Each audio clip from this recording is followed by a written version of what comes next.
প্রত্যেকটি প্রশ্নের উত্তরের জন্য 5 সেকেন্ডস টাইম। পবিত্র কোরআনের কোন সূরাটি জুম্মার দিন পাঠ করা মুস্তাহাব?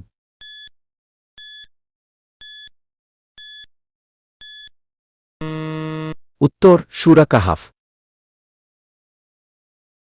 পবিত্র কোরআন নাজিল হতে কত সময় লেগেছে?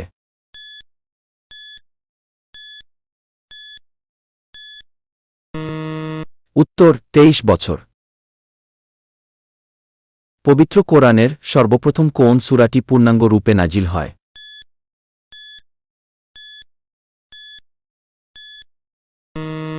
উত্তর সূরা ফাতিহা। সর্বপ্রথম কে কোরআনকে একত্রিত করেন?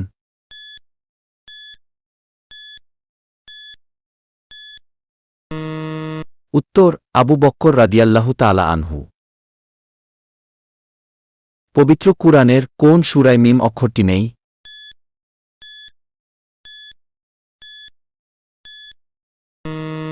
উত্তর সূরা কাউসার। পরবর্তী ভিডিও দেখার জন্য প্লিজ চ্যানেলটি সাবস্ক্রাইব করবেন এবং পাশে থাকা বেল আইকনটি ক্লিক করবেন। ধন্যবাদ।